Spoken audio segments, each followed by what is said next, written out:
Muchas gracias por estar con nosotros el día de hoy. Hoy vamos a hablar sobre un poco conocer el IRS y hablar sobre impuestos para no residentes.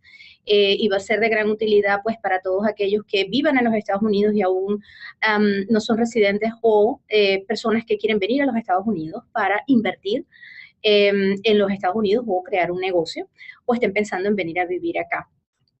Un poco para hablarles de mí, soy contadora de profesión, tengo un máster en accounting en Estados Unidos y tengo más de 20 años de experiencia asesorando empresarios a establecer en los Estados Unidos, a establecer sus negocios y sus vidas en Estados Unidos. Así que pues tenemos una amplia experiencia porque la mayoría de nuestros clientes son personas que tienen ingresos en el extranjero y vienen a los Estados Unidos, y conocer las implicaciones que eso tiene pues es una especialidad importante. GBS Group es una empresa de consultoría que tiene oficinas en Florida y en Texas, con más de 30 profesionales en diferentes áreas, y tenemos una plataforma de servicios para ayudar a empresarios y profesionales a arrancar sus vidas acá, así que podemos ayudarles en diferentes aspectos presentes. Y vamos a hablar de las diferencias que hay entre ser residente y no ser residente fiscal de los Estados Unidos. Un residente fiscal en los Estados Unidos debe declarar sus ingresos a nivel mundial, y eso es bien importante tomarlo en cuenta, porque la implicación no es solo lo que ganen en Estados Unidos, sino lo que se ganen en cualquier parte del mundo. Un no residente fiscal, llamado comúnmente NR, solo declara ingresos que tenga en Estados Unidos, es decir, no tiene que declarar sus ingresos mundiales, solo lo que genere dentro de los Estados Unidos. Entonces, basados en esa gran diferencia, vamos a ver entonces el tratamiento como no residente. Un segundo, que no sé. Ok. Hablemos de lo que es la residencia fiscal y cómo se obtiene. Existe un mito de que la residencia fiscal la obtengo si pues tengo un estatus migratorio que me permite estar en Estados Unidos, o si tengo un estatus migratorio como una green card. Resulta que la residencia fiscal no tiene que ver con el estatus migratorio. Yo puedo estar de turista en los Estados Unidos y puedo convertirme en residente fiscal solo por presencia física. Así que una persona puede convertirse en residente fiscal de los Estados Unidos por presencia física, indistintamente del estatus migratorio que la persona tenga. Un turista, como les dije, puede convertirse en residente fiscal si pasa más de 183 días en un año en suelo americano. Así que la presencia es importante. Por eso, si no quieren tener consecuencias fiscales y no quieren tener la obligación de declarar sus ingresos a nivel mundial al fisco en los Estados Unidos, tienen que tomar en cuenta que no deben pasar más de 183 días en suelo americano. Ahora les voy a explicar las maneras en que uno se puede convertir en residente fiscal, porque bueno, no es tan sencillo así. Si uno, por supuesto, tiene un green card o es un residente permanente o ciudadano americano, se considera automáticamente residente fiscal, no importando la cantidad de días de presencia que tenga en Estados Unidos. ¿Eso qué quiere decir? Que si un americano no vive fuera de los Estados Unidos, aunque esté todo el año fuera, igual tiene obligación fiscal en los Estados Unidos y tiene que declarar sus ingresos a nivel mundial. ¿Okay? Ahora bien, tanto el green card como la ciudadanía nos obligan a tener obligación fiscal en los Estados Unidos indistintamente del tiempo. Ahora, ¿qué pasa si no tengo green card ni soy ciudadano? Tenemos que ver lo que se llama el test de presencia sustancial. El test de presencia sustancial, usted puede ser considerado si pasa, como les dije anteriormente, 183 días durante un año, o la otra manera de convertirse en residente fiscal es que si usted pasa 31 días en un año, entonces usted tiene que hacer un cálculo, que no es tan sencillo, pero ya se los voy a explicar, que es la acumulación de 183 días en los últimos 3 años bajo una fórmula donde se incluyen los 2 años anteriores. Vamos a incluir todos los días del año actual, 1/3 de los días de presencia del primer año inmediatamente anterior y 1/6 de los días de presencia del segundo año inmediatamente anterior. Ya sé que no es muy fácil de entender, así que les voy a pasar ahora un ejemplo para que lo veamos gráficamente y podamos entender mejor cómo es el cálculo de la residencia fiscal. Si yo paso en un año enero, diciembre, un año fiscal, 31 días en los Estados Unidos, entonces hagamos el ejemplo de 2015. Si yo en el 2015 vine de vacaciones en algún momento o en varios momentos y pasé 31 días, entonces yo tengo que revisar para ver si soy o no residente fiscal mis últimos 3 años. Tengo que verificar estadía. Entonces, vamos a suponer que en el 2015 pasé 120. No llegué a 183, así que la primera regla de la que habíamos hablado de pasar 183 no me aplica, pero me puede aplicar esta segunda regla que estamos viendo ahora. 120 días en el 2015, en el 2014 pasé 125 días y en el 2013 pasé 140 días. Entonces, la fórmula que me dice, yo tengo que tomar el 100% de los días del año actual, 2015. Un tercio de los días que pasé de presencia física en Estados Unidos en 2014 y un sexto de los que pasé en 2013, que es el segundo año inmediatamente anterior. Cuando hago este cálculo, lo van a ver en la línea de abajo, me da el 100% de los días del 2015, son 120 el total de los días. Luego, un tercio de los días del 2014 me da 42, es decir, divido 125 entre 3 y me da 42 días, el equivalente. Y del 2013 tengo que sacar un sexto, así que divido 140 entre 6 y me dan 23. Luego tengo que sumar los 3 años y si ese número me da mayor o igual a 183 días, entonces me pueden considerar residente fiscal por presencia física y por tanto tendría la responsabilidad y la obligación de declarar ingresos a nivel mundial. Esto es bien importante porque mucha gente no tiene claro esta información y pues comete el error de no llevar control de esto. Hay algunas alternativas que luego vamos a ver más adelante, donde uno puede librarse de ser residente fiscal, aunque pase los 183 días, pero lo que pasa automático es esto que les estoy mencionando. Si uno pasa 183 días en un año o bajo la fórmula de los 3 últimos años que les acabo de explicar, uno tiene responsabilidad fiscal.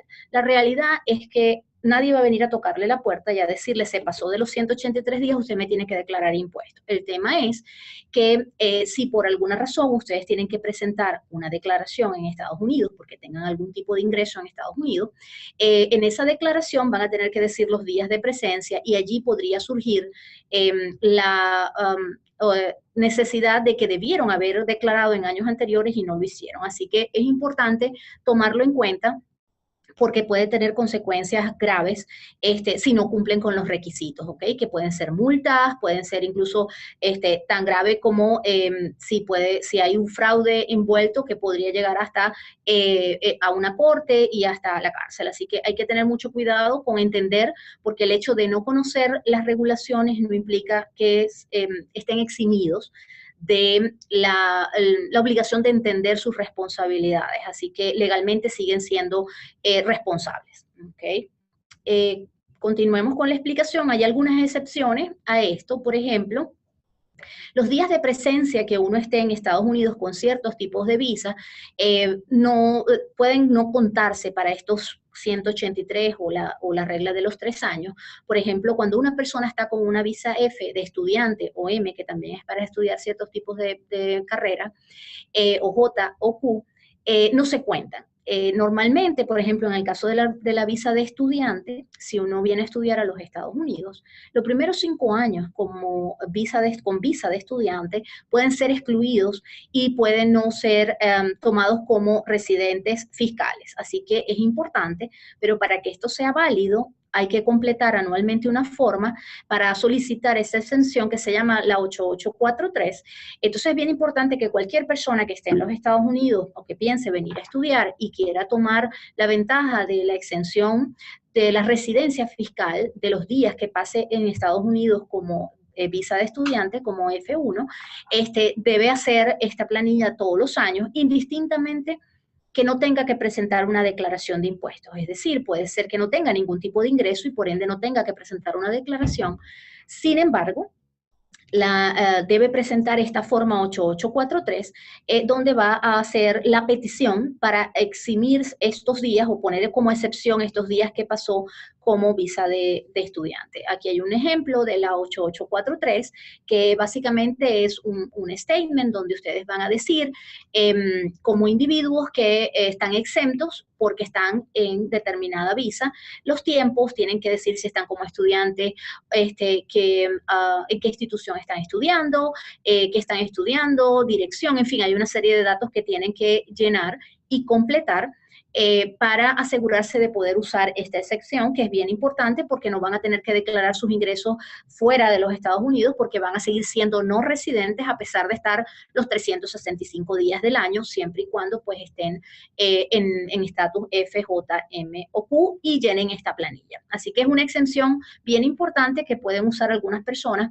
que vengan a este país en determinadas condiciones. Esta forma también se utiliza para otros individuos que han tenido que quedarse en los Estados Unidos por un tema médico. Muchas veces uno viene a Estados Unidos como turista y lamentablemente puede tener un accidente o una situación médica que le obliga a quedarse más tiempo del que tenía pensado y por ende pase de los 183 días. Uno también puede pedir una exención con esta misma forma 8843 para no ser catalogado como residente fiscal y evitar las responsabilidades fiscales que implica ser residente fiscal de los Estados Unidos y seguir siendo tratado como no residente. Así que es importante pues conocer y entender las posibilidades y asesorarse adecuadamente para poder completarlas y tomar los beneficios de esta exención. Otras excepciones que ustedes pueden utilizar es que si usted no pasó 183 días en un año, es decir, pasó menos de 183 días, pero por la fórmula de los 3 años que vimos anteriormente, pasó más de 183 días bajo esa fórmula, entonces usted podría calificar para una excepción que tiene que ver con lo que se llama closer connection o conexión de familiaridad o de cercanía con su país. Para que esto sea factible, usted tiene que tener su hogar en el extranjero, o sea que tendría que estar aquí de manera temporal para que esto fuera factible. Debe probar que tiene una conexión cercana con el país, donde tiene su residencia, bien sea porque está sus negocios, tiene licencias, tiene cuentas bancarias, en fin, una serie de información que le van a pedir para determinar si realmente existe esa conexión cercana con su país y puede tomar esta excepción. Para eso hay que presentar una forma, porque como les decía, si uno pasa físicamente el tiempo por cualquiera de las dos fórmulas, lo que sucede automático es que se convierte en residente fiscal y tiene obligación de declarar ingresos mundiales. Si uno quiere evitar eso y tomar una excepción, uno tiene que tomar la acción y hacer las presentaciones ante el IRS para lograr esa exención. En el caso de Closer Connection, la forma que uno tiene que presentar es la 8840, que se las voy a mostrar ahora más adelante.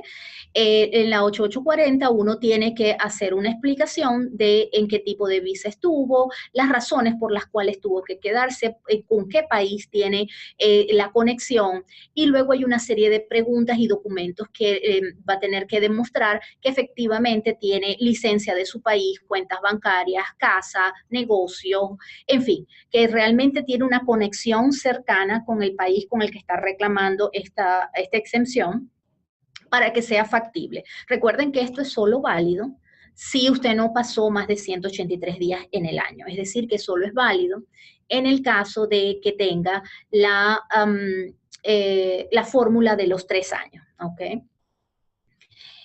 Hablemos un poco de los tratados de impuestos.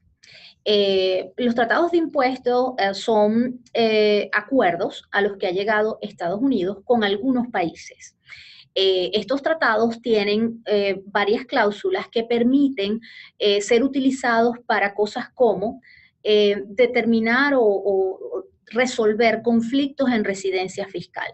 ¿A qué me refiero? Por ejemplo, si yo soy de Venezuela y yo soy ciudadano venezolano, yo tengo residencia fiscal en Venezuela, a menos que yo reporte a las entidades de impuestos de ese país que ya no soy residente fiscal de allá. Pero si no lo hago, yo sigo siendo responsable fiscalmente en el país de origen. Si yo me vengo a Estados Unidos y paso más de 183 días, me convierto también en residente fiscal de los Estados Unidos por presencia física. Quiere decir que yo sería en un momento dado, o en este ejemplo que les estoy poniendo, residente de dos países al mismo tiempo. De Venezuela porque soy ciudadana venezolana y de Estados Unidos porque pasé más de 183 días en el país y por ende me convertí en residente fiscal de los Estados Unidos. Eso implica que yo voy a tener doble responsabilidad, tanto en Venezuela como en Estados Unidos.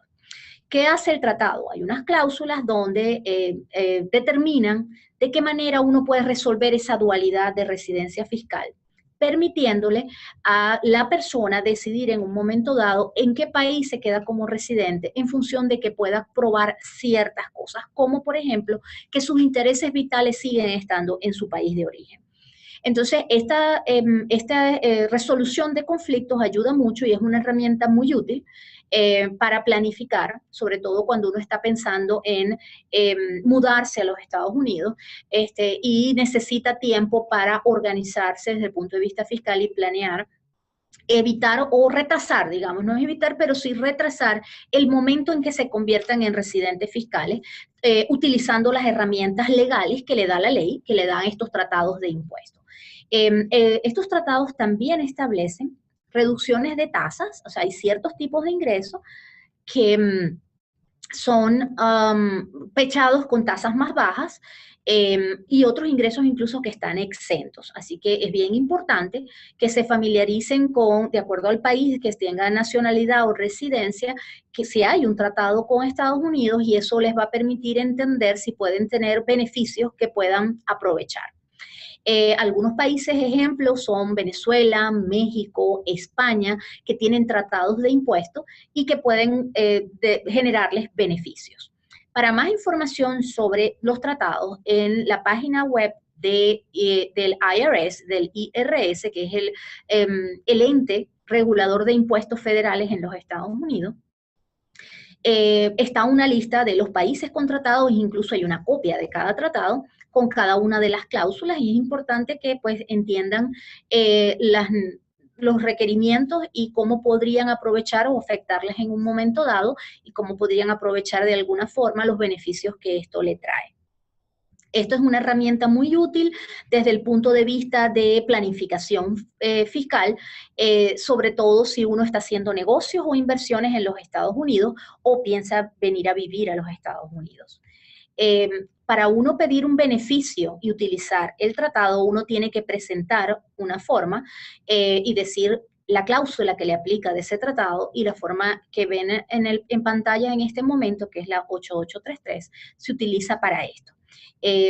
Nosotros, por ejemplo, una forma que utilizamos bastante común con nuestros clientes es que si la persona está en un proceso de moverse de su país y venir a vivir a los Estados Unidos y está planificando aún porque tiene ingresos fuera de los Estados Unidos importantes, es importante que analice con detenimiento las implicaciones que tiene el convertirse en residente fiscal de los Estados Unidos y que pueda tomar acciones previas a convertirse en residente fiscal que le permitan aminorar o controlar el impacto que tiene el tener que ser responsable fiscalmente en los Estados Unidos y pagar impuestos aquí por los ingresos mundiales que tenga.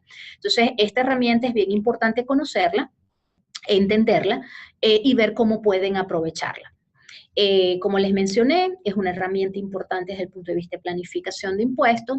Es importante que se aseguren de entender las implicaciones de considerarse residente fiscal de los Estados Unidos, ya que esto tiene impacto en los ingresos que tengan anualmente y tiene impacto también en ganancias de capital. Cuando les hablo de ganancias de capital, quiero hacer una parte aquí porque este es un impacto que muchas veces no se ve, ni lo tiene mucha gente claro. Cuando uno es no residente, pues no tiene ninguna responsabilidad fiscal por lo que tenga afuera, pero si uno está en un proceso de mudanza, de venirse a vivir aquí y puede convertirse en residente fiscal, si uno, por ejemplo, tiene una empresa en su país, y esa empresa tuvo una inversión para crearla de $100, resulta que hoy esa empresa cuesta $1,000, y uno después que se convierte en residente fiscal decide venderla porque se presentó un comprador, Toda esa plusvalía acumulada entre $100, que fue lo que yo invertí para crearla, y 1.000 que cuesta hoy día, que a lo mejor se acumuló en 10, 15, 20 años, si la ganancia de capital por esa venta de ese activo se está generando luego que uno es residente fiscal de los Estados Unidos, uno va a tener la obligación de pagar impuestos en los Estados Unidos por ese ingreso. Entonces es muy importante que uno, cuando está haciendo una planificación, pueda prever todas esas cosas y entender las implicaciones de convertirse en residente fiscal, y posiblemente retrasar el momento en que se convierta residente fiscal utilizando el tratado o otras herramientas que puedan utilizar.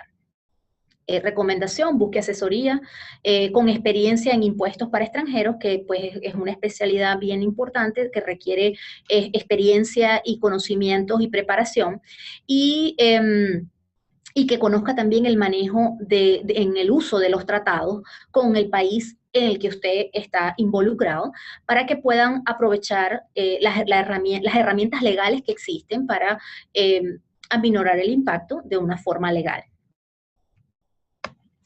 Ok, ahora hablemos de qué ingresos son gravables para no residentes. Como les dije, solo son gravables los ingresos que tiene dentro de Estados Unidos. Así que son los ingresos que se consideran con origen dentro de los Estados Unidos. Luego les voy a hablar un poco de qué significa entender cuál es el origen, porque uno cree que por el hecho de que el dinero se deposite o se pague en los Estados Unidos, ya automáticamente tiene origen en los Estados Unidos, y resulta que no es así. Por ejemplo, yo puedo tener una cuenta bancaria en los Estados Unidos y soy no residente. Acuérdense, no pasé 183 días bajo ninguna de las reglas, vivo en el extranjero, pero tengo una cuenta bancaria en los Estados Unidos. Y esa cuenta genera intereses. Los intereses que se generan en una cuenta bancaria donde el dueño es un extranjero, es un no residente, se consideran exentos para fines fiscales en los Estados Unidos. ¿Por qué? Porque el origen lo determina la nacionalidad y la residencia que tiene la persona que es dueña de la cuenta, no el banco ni donde físicamente tengas la cuenta. Entonces es bien importante entender el concepto de origen de acuerdo a lo que las regulaciones de impuesto establecen. Así que los intereses bancarios para extranjeros están exentos de impuestos y no pagan impuestos en los Estados Unidos. Si usted se viene a vivir a los Estados Unidos y se convierte en residente fiscal, sí va a tener que pagar por esos ingresos también. Otros ingresos que son gravables para no residentes: alquileres de propiedades. En el caso de propiedades, si la propiedad está ubicada dentro de los Estados Unidos, evidentemente esta es un ingreso que tiene origen en los Estados Unidos y por ende es gravable para no residentes. Dividendos de compañías en Estados Unidos. Si yo soy accionista de una compañía en Estados Unidos y esa compañía tiene ganancias y reporta dividendos y me paga dividendos, yo voy a ser responsable de pagar impuestos sobre esos dividendos de compañías. Puede ser que, dependiendo de mi nacionalidad, si hay algún tratado que nos albergue, podamos conseguir una reducción en la tasa de impuestos que me corresponda pagar de acuerdo a el tratado. Entonces eso es factible, así que por eso es tan importante entender las implicaciones que pueda tener un tratado. Si yo tengo una participación en una sociedad de personas como una LLC, o en cualquier otro negocio que yo quiera participar, también tengo responsabilidad fiscal si ese negocio está, por supuesto, en los Estados Unidos. Ganancias de capital por venta de acciones o de inmuebles. Si el inmueble está dentro de Estados Unidos, si la compañía que estoy vendiendo las acciones está en Estados Unidos, aunque yo sea no residente, yo tengo obligación fiscal de declarar las ganancias que se generan en esas transacciones al fisco americano, al IRS. Si yo gano sueldos y honorarios por servicios prestados dentro de los Estados Unidos, tengo obligación fiscal de pagar impuestos en los Estados Unidos por esos ingresos. Para que el origen de un ingreso como sueldos y honorarios se considere americano o de suelo americano con origen en Estados Unidos, tiene que prestarse el servicio acá. Quiere decir que si yo soy no residente, vivo en otro país, vivo en Colombia, y yo presto un servicio y me pagan honorarios o lo que sea en Colombia, aunque me lo pague una empresa americana, Aunque me lo depositen en una cuenta en los Estados Unidos, que yo tenga en los Estados Unidos, el origen de ese ingreso es en el extranjero porque el servicio lo presté en Colombia donde yo vivo y no en Estados Unidos. Quiere decir que si yo estoy prestando el servicio fuera, aunque el dinero se deposite en Estados Unidos, yo no tengo responsabilidad fiscal porque el origen de los fondos lo determina dónde se prestó el servicio. Ahora, si yo estoy en los Estados Unidos y presté el servicio acá, el origen va a considerarse americano y entonces voy a tener responsabilidad fiscal de declararlo. ¿Okay? Recuerden que estamos hablando de las responsabilidades y los ingresos que son gravables para no residentes, que son personas que no viven en los Estados Unidos, que no han pasado más de 183 días en un año bajo cualquiera de las dos fórmulas que ya conversamos. Y por supuesto no tienen green card y no tienen ciudadanía.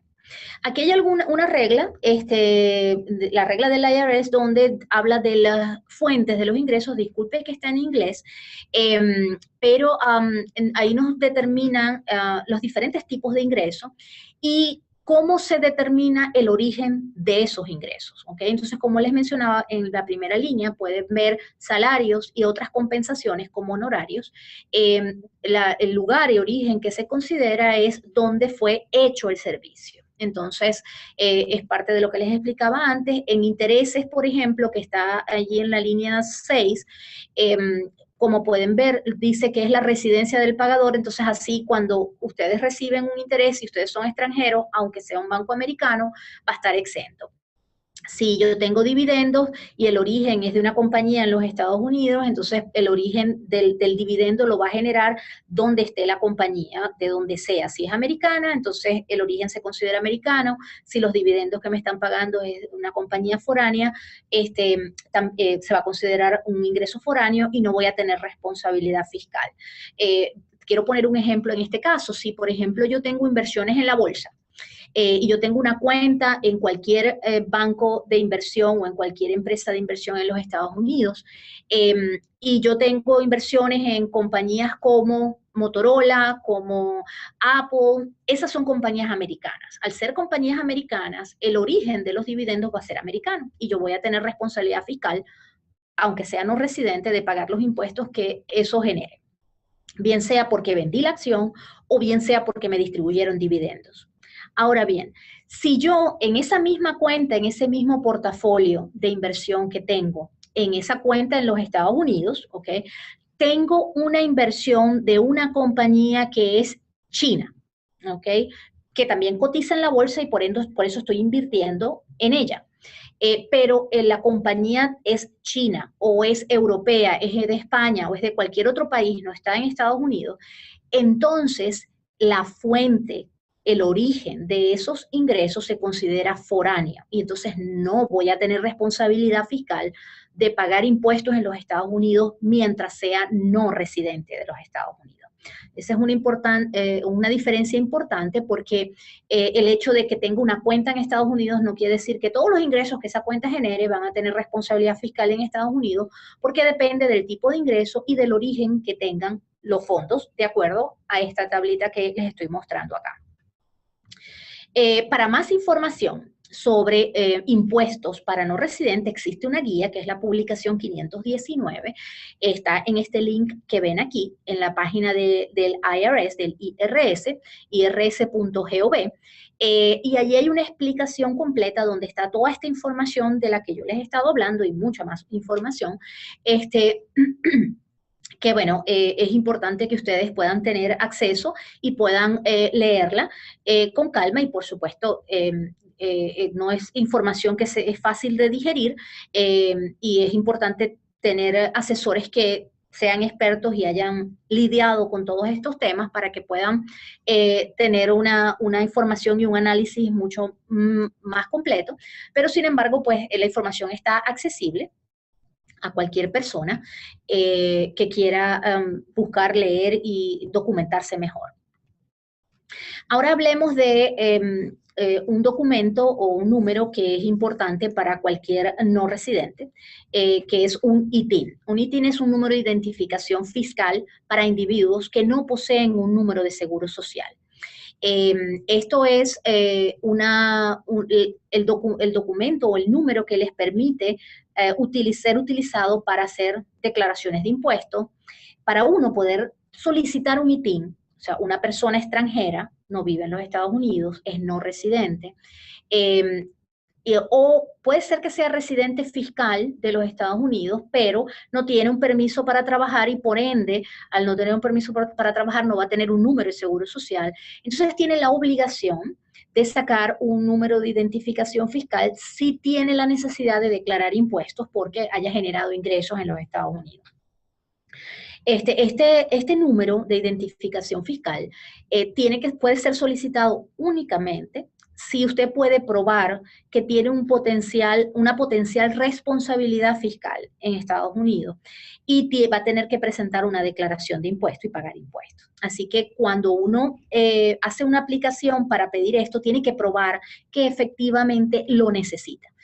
No se lo van a dar simplemente porque usted quiera sacarlo, ¿no? Y va a tener que documentarlo. De hecho, ahora les voy a comentar un poco sobre los requerimientos.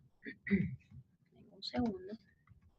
Ok, ¿cómo hacer una aplicación para lograr un ITIN? Usted debe presentar una forma que se llama W7 con todos los soportes requeridos.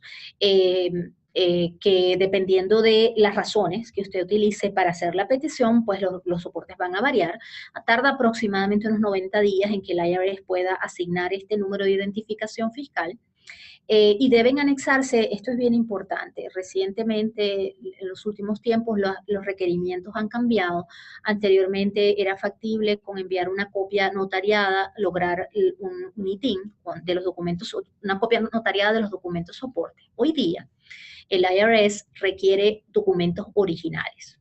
Quiere decir que se necesita un documento con foto. Un documento con foto puede ser una cédula de identidad, puede ser un pasaporte, pero tienen que enviarse al IRS documentos originales. Además de eso, se necesita otro documento de identidad que no tiene que tener foto, puede ser un acta de nacimiento, pero tiene que ser una copia notariada, una copia certificada, perdón, del acta de nacimiento o del documento que se decida que tenga identificación. Así que hoy día es un poco más complicado obtenerlo por los requerimientos y sobre todo por la exigencia de que vayan documentos originales. Sin embargo, pues es imprescindible si usted tiene que hacer una declaración de impuestos en los Estados Unidos o va a tener algún tipo de ingreso y no tiene un número de seguro social. La forma W7 se las muestro acá. En la primera parte uno tiene que decir la razón por la cual está solicitándolo y luego dependiendo de esas razones uno va a tener que anexar la documentación para probar que efectivamente tiene ese requerimiento. Ok, hablemos entonces de otra forma que es importante, que es la W8. Ese es un documento que seguramente se lo han tropezado muchos de ustedes. La W8 normalmente la reciben cada 2 años, la requieren los bancos comúnmente. Si usted tiene una cuenta bancaria en los Estados Unidos, el banco le va a enviar este documento porque ellos tienen la obligación como agentes de retención, de determinar el estatus suyo, si usted es residente o no. Fiscal. Entonces, este documento básicamente se utiliza para establecer si usted tiene residencia fiscal o no. Cuando uno llena una W8 está diciendo que uno es no residente fiscal. Hay otro documento que es la W9 que solo se debe llenar en el caso de que uno sea residente fiscal. Así que los no residentes deben llenar esta forma para notificarle a cualquier entidad que se lo requiera que su estatus desde el punto de vista fiscal es como no residente. Además, también puede ser utilizado para establecer beneficios de tratados de impuestos y lograr reducciones de tasas en algunos tipos de ingresos. Aquí ven un ejemplo de la W8, que seguramente muchos de ustedes la han visto, y uno básicamente lo que tiene que colocar allí es información personal y una declaración jurada donde dice el tipo de estatus que tiene fiscalmente. les recomiendo que si no tienen claro el estatus fiscal que tienen, lo consulten con su asesor de impuestos, porque es muy importante que antes de que llenen un documento ustedes sepan las consecuencias de lo que están llenando eh, y no llenen las formas equivocadas. ¿Okay? Ok, ahora hablemos de un tema que es bien importante y que afecta a los no residentes, que son las retenciones en la fuente que le hacen para diferentes tipos de ingresos. Normalmente los pagadores de ciertos ingresos tienen la obligación de realizar retención a los no residentes por el monto bruto de los ingresos que reciban en los Estados Unidos. Ejemplos de esto, por ejemplo, son instituciones financieras. Las instituciones financieras son responsables y son agentes de retención, donde tienen la obligación de retener impuestos sobre los ingresos que sean grabados en función de las regulaciones que existen. Estas retenciones pueden ser sobre dividendos que se generen, sobre ganancias de capital que se generen. Por ejemplo, si una persona está comprando un inmueble y ese inmueble lo está vendiendo un extranjero, tiene la obligación de hacer una retención en la fuente, es decir, que tiene que, del monto bruto de esa venta, va a tener que retenerla. Entonces, son responsabilidades que el IRS pone en los hombros de quien hace el pago para asegurarse que el no residente va a cumplir con la obligación fiscal. También, por ejemplo, esa obligación recae sobre compañías en los Estados Unidos que tienen socios extranjeros y le están pagando dividendos o participaciones, personas que tienen participaciones en sociedades. Las sociedades como una LLC, por ejemplo, tienen la responsabilidad fiscal de hacer una retención en la fuente a los socios extranjeros que tengan. Estas retenciones varían en porcentaje dependiendo del tipo de ingreso. Y, por ejemplo, les voy a mencionar en las participaciones en sociedades, si usted tiene una LLC en los Estados Unidos, porque a lo mejor la utilizó para hacer una compra de un inmueble o a lo mejor tiene un negocio que está funcionando y genera ingresos y genera una ganancia, sobre esas ganancias, la LLC, la compañía, tiene la responsabilidad fiscal ante el IRS de hacerle una retención a usted por el 39.6% de la ganancia que se genere. Es decir, que si en un año usted se ganó $100, o sea, su participación en esa LLC, su porción de esa ganancia fueron $100, $39.6 van a ir al IRS y lo va a tener que retener la LLC y pagarlo al IRS. Eso no quiere decir que usted va a tener que pagar impuestos por esa tasa. Esto lo único que quiere decir es que el IRS se asegura, como no sabe si usted va a agarrar ese dinero y no va a volver y no va a hacer una declaración, se asegura de que se retenga la tasa mayor que le correspondería pagar en un momento dado, con la idea de que si usted no presenta declaración, simplemente ya la IRS aseguró que usted pagó la tasa mayor. Ahora, es responsabilidad suya presentar una declaración de impuestos en ese año y decirle al IRS, mire, yo me gané estos $100 de ganancia, que fue mi participación en la LLC, y hacer el cálculo de impuesto que le corresponda pagar. La tasa puede ser el 10% que le toca, o el 15% o el 20%, dependiendo de todos los ingresos que usted tenga. Entonces, en ese momento que usted hace su declaración y determina lo que realmente le toca pagar, si lo que le retuvieron fue mayor que lo que le tocaba pagar, usted va a recibir un reembolso por la cantidad de dinero extra que usted envió, que la LLC o la compañía envió.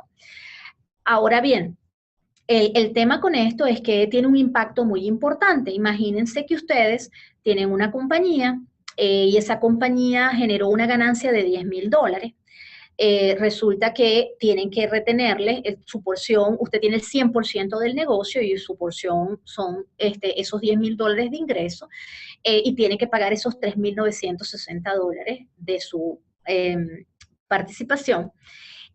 Ese dinero va al IRS, ese dinero se lo tiene que sacar del bolsillo, ¿ok?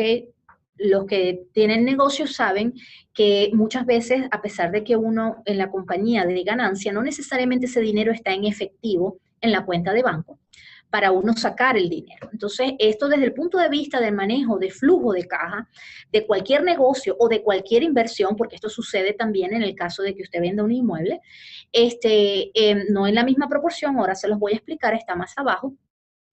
Pero desde el punto de vista de flujo de caja, usted va a dejar de tener ese dinero en su bolsillo para utilizarlo o reutilizarlo en su negocio, reinvertirlo o comprar otra propiedad, por el tiempo que dure desde el momento en que le hicieron la retención hasta el momento en que puede obtener una devolución de parte del IRS. Entonces, es importante porque eso es dinero que no va a poder utilizar para su negocio, sino que va a tener que esperar a lo mejor, dependiendo del momento en que sea la retención, 1 mes, 2 meses, 3 meses, 4 meses, donde todo ese dinero, ese 39.6 fue al IRS y usted tiene que esperar luego que se lo devuelvan. De igual forma, perdón, sucede en dividendos, hay tasas hasta el 30%. Estas tasas pueden reducirse dependiendo de algunos tratados. Hay algunos tratados que establecen tasas del 15, tasas preferenciales del 15%, por eso es importante conocerlos para poder aprovechar estas facilidades y estas reducciones. En el caso, hablemos ahora de las ventas de inmuebles. Cuando yo tengo un inmueble en los Estados Unidos y soy no residente, el que me compre el inmueble tiene la obligación de hacer una retención si no se dan ciertas condiciones, entre esas que yo no pueda demostrar que soy residente fiscal, que no tengo un número de identificación fiscal, y están en la obligación de hacer una retención del 10% del monto bruto de la venta. Bueno, para explicar un poquito lo que puede implicar esto. Imagínense que ustedes compran un inmueble por $100,000 y luego ustedes 3 años después, 4 años después, el tiempo que sea, deciden venderlo. Ustedes lo compraron por 100 y resulta que ahora lo están vendiendo por 120 o incluso con pérdida. ¿Qué sucede? Que por ser no residentes, el que está comprando tiene la responsabilidad de retener y de retener el monto bruto de la venta. Es decir, si lo vendo por 120, me van a retener $12,000, que es el monto bruto de la venta. No importando cuánto gané o si perdí en la transacción. Entonces, es muy importante prepararse cuando uno está vendiendo, si uno es extranjero, no residente en los Estados Unidos, y está vendiendo una propiedad, prepararse para entender las implicaciones de esta retención, porque puede ser muy onerosa, porque uno puede no estar ni siquiera ganando en la transacción y sin embargo el que está comprando tiene la obligación de retener sobre el monto bruto. No le importa si usted gana o no en la transacción. Por supuesto, como les dije en el caso anterior, una vez que usted hace una declaración de impuesto y le dice al IRS, mire, yo realmente la compré por 100 y la vendí por 120, lo que me gané fueron $20,000 en la operación. Ahí va a haber un cálculo de impuestos que puede estar entre el 15 y el 20%, dependiendo si la ganancia de capital es a corto o largo plazo. Entonces, en ese momento van a calcular impuestos. A lo mejor el impuesto que le dio a pagar, en vez de los 12,000 que le retuvieron, van a ser $2,000. Si son $2,000 de impuestos, usted va a recibir una devolución por la diferencia. Mandó 12, el comprador mandó 12 de retención, sin embargo, a usted le tocan pagar 2 y usted entonces va a poder tener $10,000 de vuelta del IRS. Pero resulta que entre el momento en que le hicieron una retención hasta el momento en que presentó su declaración y le hicieron la devolución, a lo mejor pasaron 3, 4 meses. Quiere decir que ese dinero no lo tuvo en su bolsillo, no pudo utilizarlo para reinvertirlo ni para hacer otras cosas que usted necesitaba hacer. Entonces, es bien importante planificar cuando uno tiene la idea de invertir en los Estados Unidos o si ya tiene inversiones y quiere venderlas o piensa que en un momento dado se va a dar una venta para evitar estas consecuencias, porque pueden evitarse si uno se prepara y uno toma las previsiones adecuadas y tiene la asesoría adecuada. Otras formas importantes de conocer cuando uno es no residente y que se las van a topar si están haciendo negocios en los Estados Unidos, tienen inversiones en los Estados Unidos, bien sea cuentas de inversión en la bolsa o bien sea que tiene una propiedad. La forma 8805 se la van a conseguir si ustedes tienen participación en sociedades en los Estados Unidos y este es el documento que prueba que le hicieron una retención. Ese 39.6 que le explicaba atrás, va a estar allí reflejado el monto de la retención que se hizo y este es un documento que ustedes van a tener que anexar a su declaración de impuestos para probar la retención que les hicieron y entonces pueden recibir una devolución o aceptarles esto como parte de un abono de los impuestos que están pagando.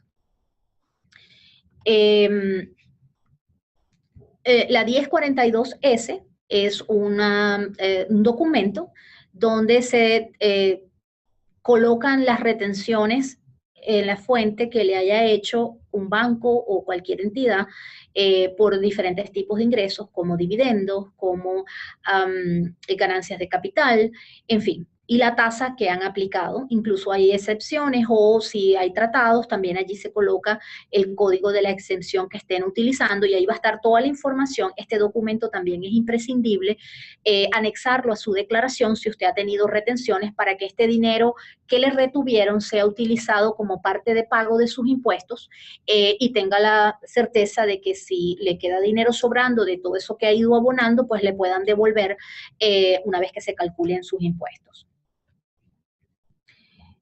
Normalmente todos estos documentos, la persona, la entidad que hizo la retención, tiene la obligación de prepararlo, de enviarle una copia a usted y de enviar también una copia al IRS para que todos los involucrados estén enterados de que se ejerció esta retención.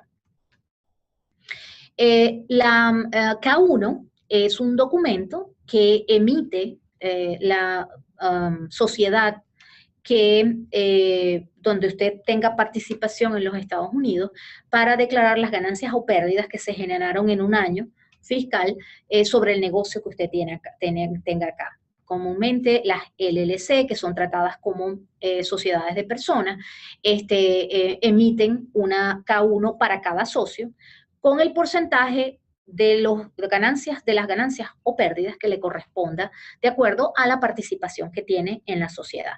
Este documento es la base para poder incluir estos ingresos en su declaración personal en los Estados Unidos.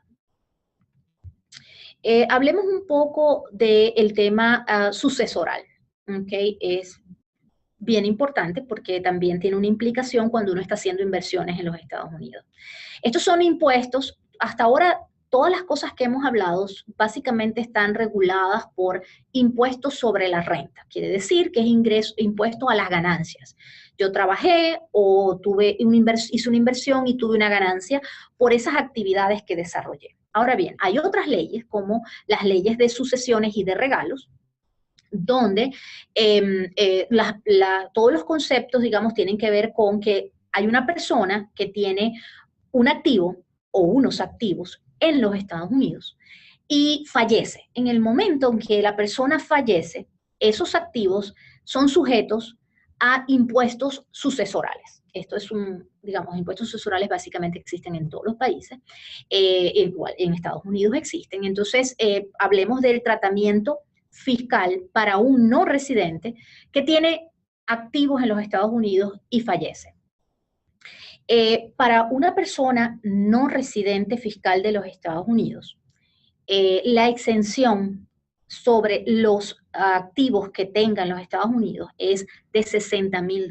¿Qué quiero decir con esto? Supongamos que usted tiene un inmueble en los Estados Unidos. Ese inmueble cuesta $300,000. Ese es el valor de mercado de ese inmueble hoy. Usted fallece hoy. Quiere decir que su activo tiene un valor de mercado de 300. La exención que usted va a poder tomar son 60. Como sobrepasa esa exención, entonces usted tiene la obligación, usted no, porque usted ya falleció. Eso se llama el estate, o los activos tienen la obligación, así que va a haber una persona que se encarga de hacer esa declaración. Y va a tener que decir, ok, tiene estos activos, esta casa que cuesta tanto valor de mercado, sobrepasa los 60,000, va a tener que hacer una declaración y va a tener que pagar impuestos sucesorales por esa cantidad de valor del activo. Estos impuestos son bastante onerosos, pueden llegar a una tasa hasta del 40%. Así que es bien importante que uno planifique cuando quiere hacer inversiones en los Estados Unidos. Esto aplica para inmuebles, participación en sociedades, acciones en compañías, cualquier activo tangible que usted tenga en los Estados Unidos. Eso no aplica para dinero en efectivo, pero sí para inversiones que tenga en los Estados Unidos. Así que es bien importante entender las implicaciones y uno prepararse, porque bueno, evidentemente para morir solo hay que estar vivo, así que cualquiera somos susceptibles a esto, y tener las previsiones necesarias. Por supuesto, cada planificación, cada caso es diferente. Dependiendo del nivel de la inversión que usted esté haciendo, las estrategias que se pueden utilizar para minorar el impacto sucesoral en un momento determinado o para eliminarlo, va a depender mucho de la cantidad de la inversión que está haciendo. Hay estrategias bastante sencillas para uno, digamos, tener un impacto bajo en el caso de un fallecimiento. Algo, por ejemplo, es que uno pueda dividir el activo. Si uno tiene una propiedad y esa propiedad, en vez de ponerla a nombre de una sola persona, está la esposa, el esposo y los hijos, y son 2 hijos, está dividiendo el activo en 4 personas. Cada una de esas personas va a tener $60,000 de exención. Entonces, si usted dividió la casa de 300,000 entre 4, entonces el impacto va a ser mucho menor que si lo tiene una sola persona. Entonces, hay cosas que se pueden hacer, evidentemente, mientras más grande es la inversión o los activos que usted tenga en Estados Unidos, más complejo va a ser la estrategia que deba utilizar. Hay otras estrategias que consisten en que el dueño de los activos en Estados Unidos no sea usted a título personal, sino que sea una compañía offshore fuera de los Estados Unidos. Usted cuando crea una compañía, la ventaja es que la compañía no muere, aunque los dueños fallezcan, entonces implica que no hay sucesión en un momento dado. Así que esa es una estrategia un poco más compleja, que implica otros costos y depende del nivel de la inversión que usted esté haciendo. Y en función de eso, pues tomar la decisión de cuál puede adaptarse mejor. Es importante que esto es un tema bien especializado, lo consulte con su especialista de impuestos y esté bien asesorado para entender las implicaciones y qué estrategia podría utilizarse y sea más factible o más adecuada y eficiente para su caso particular. Por ejemplo, si usted la inversión que está haciendo no es muy grande, pero quiere tener una protección sucesoral y que en caso de fallecimiento no haya que pagar esos impuestos, porque la realidad es que los impuestos va a tener que pagarlos de lo que haya. Muchas veces hay gente que tiene que hasta vender y liquidar los inmuebles para poder tener el dinero para pagar esos impuestos. Entonces, para evitar todas esas consecuencias, es importante que planifique una herramienta sencilla de utilizar también para protegerse sucesoralmente es comprar un seguro de vida.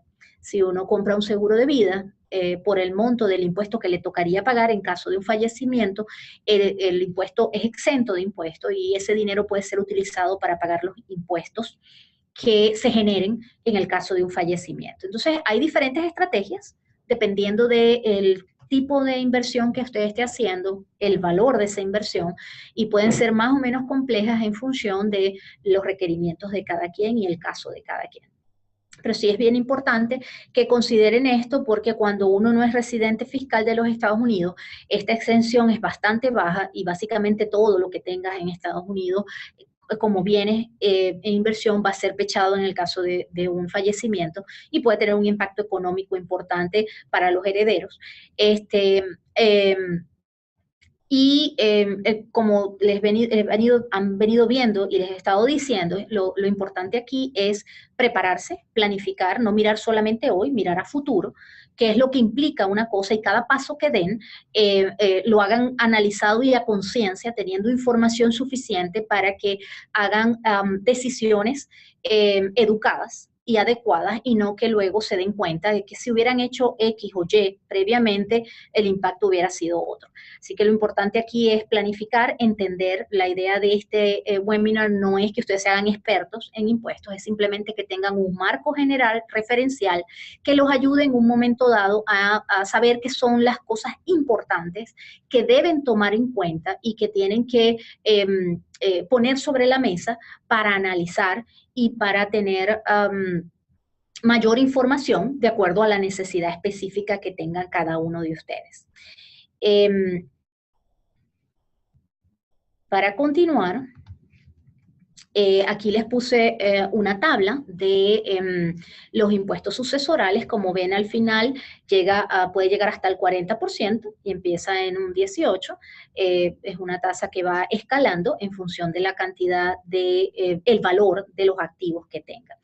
Una diferencia importante para que vean cuál es la diferencia del impacto desde el punto de vista sucesoral. Cuando una persona es residente fiscal de los Estados Unidos, tiene green card o es ciudadano americano, la exención sucesoral sube a $5.430.000. ¿Qué quiere decir eso? Que si yo tengo activos que son menos de $5.400.000, yo no tengo que pagar impuestos sucesorales. Quiere decir que el impacto es totalmente diferente cuando uno tiene green card o es residente, es ciudadano, a cuando es no residente. Entonces, eso pues también es importante entenderlo, porque eso es un cambio importante cuando ustedes decidan en un momento dado si quieren venir a vivir a Estados Unidos y convertirse en residente de los Estados Unidos. Pero definitivamente, sucesoralmente hablando, el impacto es muy importante cuando uno es no residente. Algunos puntos de atención que quiero acotar de todo lo que hemos estado hablando. Uno es, convertirse en residente fiscal en Estados Unidos tiene importantes consecuencias, se las he venido mencionando, consecuencias económicas, y planificar es imprescindible. Es no solo importante, es imprescindible. Cada situación es diferente. Por ello es importante asesorarse y entender qué aplica en su situación particular. Ninguna situación es igual, cada caso tiene implicaciones diferentes, así que es importante adaptarlo a sus necesidades. Puede ser que para alguien no tenga ninguna implicación el convertirse en un momento en residente fiscal porque no tiene ingresos en el extranjero, pero para otros sí. E incluso en familias tenemos casos donde para la esposa no tiene ninguna implicación y para el esposo tiene un montón de implicaciones. Entonces a lo mejor puede hacerse residente uno y el otro no. En fin, hay diferentes estrategias que pueden utilizar en función de la realidad de cada uno. Si va a invertir en Estados Unidos, analice la mejor estructura de hacerlo de acuerdo a la naturaleza de la inversión y a su estatus. Entonces, no hay una fórmula mágica que le sirva a todo el mundo, todo depende de lo que quiera hacer, lo que venga a hacer a Estados Unidos, en qué va a invertir y cuál es su estatus. Si va a seguir siendo no residente, si va a convertirse en un futuro próximo en residente fiscal.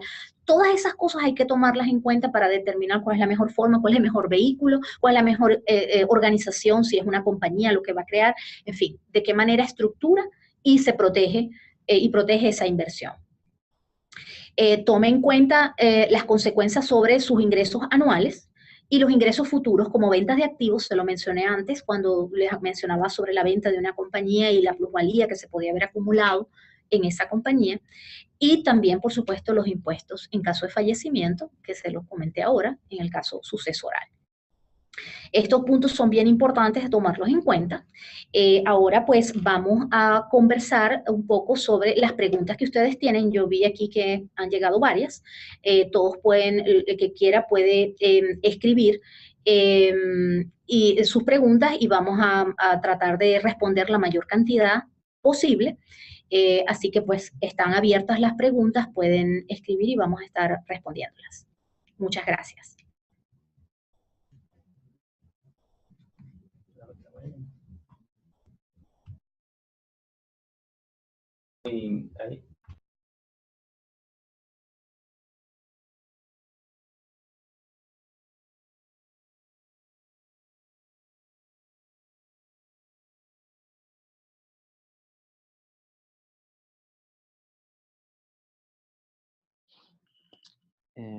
Escribe el señor Alberto. Buenas tardes, María, siendo residente o no residente fiscal, en el caso de tener obligación de declarar, ¿importa en algo la edad?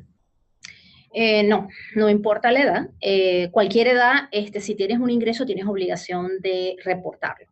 Así que igual, siendo menor, siendo mayor de edad, vas a tener que reportar los ingresos que generes.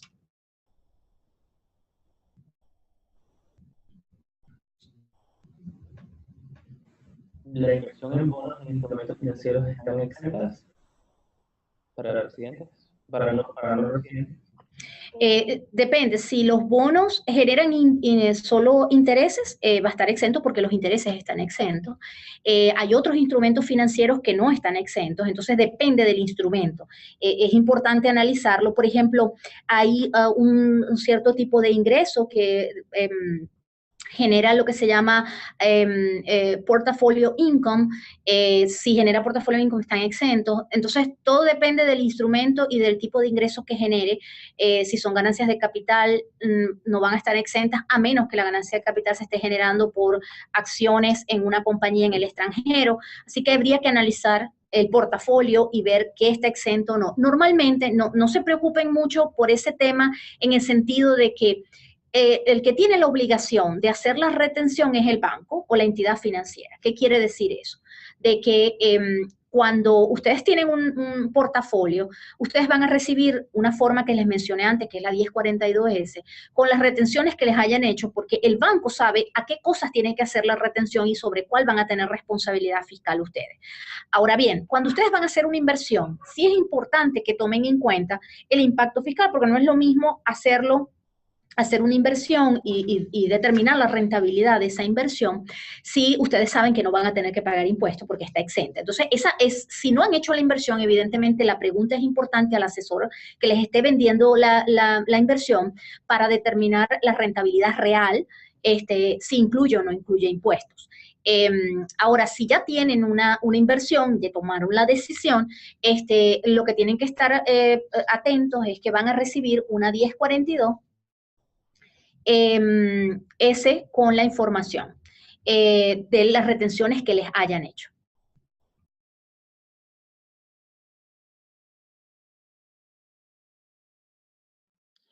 En caso de ser residente y vendo acciones de una compañía foránea, ¿esas ganancias se deben declarar?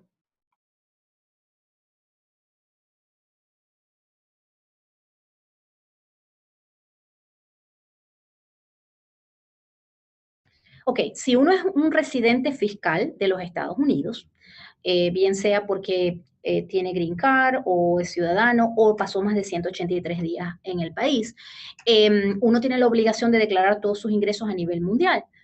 Por ende, si uno vende acciones de una compañía foránea, va a tener que declararlo. La única forma de que uno esté exento de declarar ventas en compañías foráneas es que uno sea no residente fiscal de los Estados Unidos. Así que si es residente, pues sí, tiene la obligación. ¿Existe una edad a partir de la cual un individuo está obligado a declarar o es solo desde el momento en que la persona empieza a recibir ingresos, independiente de la edad o estado migratorio? Sí, es independiente de la edad. Puede ser un bebé que heredó y tiene unos ingresos y están produciendo ingresos, no importa la edad, tiene obligación de declarar si está generando ingresos. Hay algunos tipos de ingresos que pueden declararse sobre las declaraciones de los padres, pero la edad no tiene una implicación.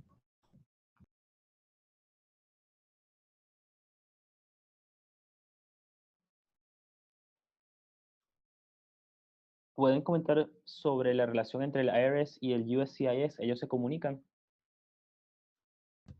Ok, toda la información de impuestos es totalmente privada y la única forma que el IRS tenga autorización para divulgar información personal de sus impuestos o de los impuestos de una compañía es o bien que uno lo autorice, es decir, yo puedo autorizar al IRS a divulgar información y hay que llenar un formulario y firmarlo, eh, o que una corte lo ordene. Entonces, si no hay ninguna de estas dos cosas, no hay forma de que ninguna entidad, incluyendo inmigración, tenga información de las declaraciones de impuestos. Esto es totalmente personal y confidencial y solo uno puede autorizarlo, a menos que esté en un juicio y entonces sea parte del sumario y la corte ordene que se abran los registros.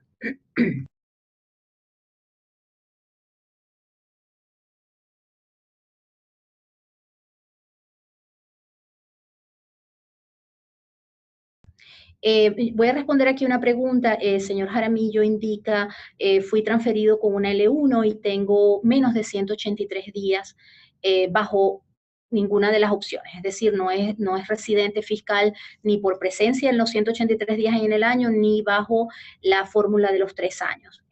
La pregunta de él es, ¿estoy obligado a declarar impuestos para ese año? ¿Qué pasa si se presenta la declaración de impuestos y se tiene un saldo a favor? Ok, en este caso, si como la persona fue trasladada para trabajar en Estados Unidos y está teniendo un ingreso en Estados Unidos por su salario, porque evidentemente si tiene una visa para trabajar, pues tiene que estar percibiendo un salario para que eso se mantenga vigente. Va a recibir al final del año una W2 por los ingresos que haya recibido, los meses que hayan sido, y también le hicieron una retención. La obligación de declarar impuesto existe, aunque seas no residente, porque recibiste un ingreso con fuente o origen en Estados Unidos. Así que no vas a tener obligación de declarar ingresos a nivel mundial porque eres no residente para ese año fiscal. Sin embargo, tienes que colocar la información de los ingresos que percibiste, que van a estar reportados por la compañía en tu W2, y vas a poder poner también allí las retenciones de impuestos que hizo la empresa por los impuestos que retuvo, y si en el caso de que esas retenciones hayan sido mayores que el impuesto total que determines a pagar, entonces te van a hacer una devolución. También puede ser el caso contrario de que te dé más a pagar de lo que te retuvieron. En ese caso, pues vas a tener que enviar el dinero adicional que se requiera. Pero sí tienes obligación fiscal porque recibiste ingresos en los Estados Unidos, aunque seas no residente. Sí es importante que cuando se asesoren desde el punto de vista de impuestos, la persona que les esté preparando la declaración entienda los conceptos de residencia y no residencia. No todos los contadores manejan los conceptos, porque sí es importante que si usted es no residente fiscal porque no pasó los 183 días, aunque reciba un sueldo en Estados Unidos, usted debe hacer una forma que se llama 1040NR para no residentes. Porque el tema es que si hace una declaración como residente, hay otras obligaciones que usted va a tener porque está diciendo que es residente fiscal. El IRS no va a verificar si usted cuántos días pasó. Es responsabilidad de uno entender de qué manera debe hacer la declaración y hacerla que sea ajustada a los requerimientos. Un poco para explicarles, cuando usted declara como residente fiscal, está diciendo que tiene obligación fiscal de sus ingresos a nivel mundial. Además, tiene responsabilidades de declarar cuentas bancarias que tenga en el exterior y compañías o acciones que tenga de compañías en el exterior. Entonces, hay una serie de responsabilidades envueltas en considerarse residente fiscal. Por eso es bien importante que si usted es no residente, cuando presente su declaración se asegure de que está presentando una forma 1040NR para no residentes y no vaya a cometer el error de presentar la forma equivocada y tener responsabilidades que no debía tener porque simplemente no lo hizo adecuadamente.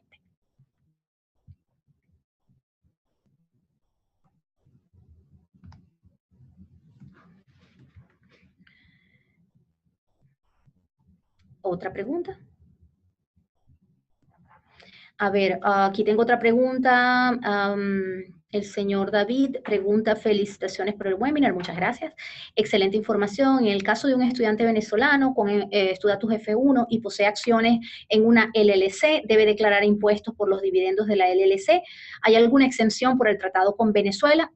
Bueno, la LLC, si está siendo tratada como una sociedad de personas, la sociedad de personas, los ingresos que se perciben no son dividendos. Los dividendos son los que generan las compañías anónimas, como una Inc., Corp. Por ende, la ganancia se considera una ganancia ganada por su esfuerzo y no hay exención desde el punto de vista del tratado. En los dividendos sí hay unas tasas preferenciales para en los tratados, pero no en el caso de la LLC. Sin embargo, como me dice que tiene F1, en el caso de F1 va a ser una declaración como no residente si está haciendo la aplicación para tomar la exención de los 5 años que les mencionaba con la forma 8840, que tendría que presentarla, además de la declaración, que va a ser una 1040NR como no residente, y el ingreso que va a generarse allí va a ser su participación, las ganancias de la LLC, pero sí tiene que hacer la declaración y no va a poder tener ningún beneficio del tratado con Venezuela porque ese tipo de ingresos no está tipificado allí. Ok, aquí hay otra pregunta del señor Martínez. Si uno tiene una visa L1 y está trabajando en Estados Unidos, pero por el tipo de trabajo, ventas internacionales en este caso, pasa fuera de Estados Unidos más de 183 días, ¿se considera igual residente fiscal? En mi caso tengo seguro social. Por supuesto, por tener una visa que le permite trabajar legalmente en Estados Unidos, va a tener un número de seguro social. El hecho de tener un número de seguro social no cambia su estatus desde el punto de vista fiscal. Lo que cambia el estatus fiscal tiene que ver con la presencia física, como les expliqué antes. ¿Qué quiere decir esto? Que usted puede tener una L1, tener un trabajo en Estados Unidos, tener un seguro social y ser no residente fiscal, porque no pasó 183 días bajo ninguna de las dos fórmulas. Eso quiere decir que usted es no residente fiscal y debe presentar una forma 1040NR y solo va a tener que declarar sus ingresos en Estados Unidos, que va a ser el salario que le genera esa relación laboral que tiene con la visa L1. Entonces, tiene la obligación de declarar impuestos por los ingresos en Estados Unidos como no residente. Déjenme ver.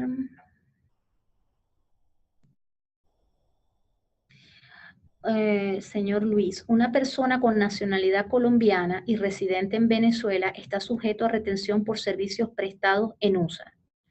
Si usted no vive en los Estados Unidos, servicios prestados en USA. No sé a qué se refiere con los servicios prestados en USA, porque ¿dónde vive? Necesito saber si es residente fiscal o no de los Estados Unidos y dónde presta el servicio. Porque si usted vive en Venezuela, no vive en Estados Unidos, quiere decir que el servicio que presta no lo presta en Estados Unidos, lo presta en Venezuela. Lo que son honorarios y servicios prestados por su trabajo, el origen de los fondos se considera en base a dónde se presta el servicio, no dónde se pague. Es decir, si hay una empresa americana que le paga por hacer un trabajo y se lo paga en una cuenta bancaria suya en Estados Unidos, eso no determina el origen de ese ingreso. El origen lo va a determinar dónde usted presta el servicio. Si usted está residiendo en Venezuela, quiere decir que ese ingreso tiene un origen venezolano y no va a tener responsabilidad fiscal en Estados Unidos si usted no es residente fiscal de los Estados Unidos. Así que la pregunta no sé si la respondí concretamente porque no tengo información suficiente, pero bajo lo que me indicó, creo que pues allí tiene una respuesta.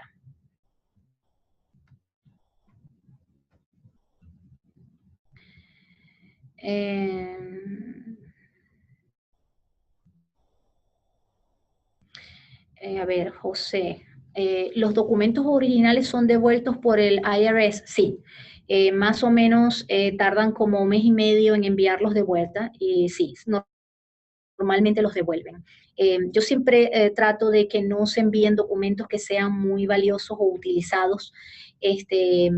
Por ejemplo, trato de no enviar pasaportes porque a veces cuesta mucho conseguir un pasaporte. Algunas nacionalidades son difíciles de obtenerlos o los trámites son complicados, entonces a lo mejor una cédula de identidad que es más fácil de sacar en un momento dado, o algunas personas incluso tienen hasta 2 cédulas, son documentos originales que se pueden utilizar y que no tienen consecuencias tanto si se perdieran, porque igual van y vienen por correo y aunque las devuelvan, podrían perderse en el correo.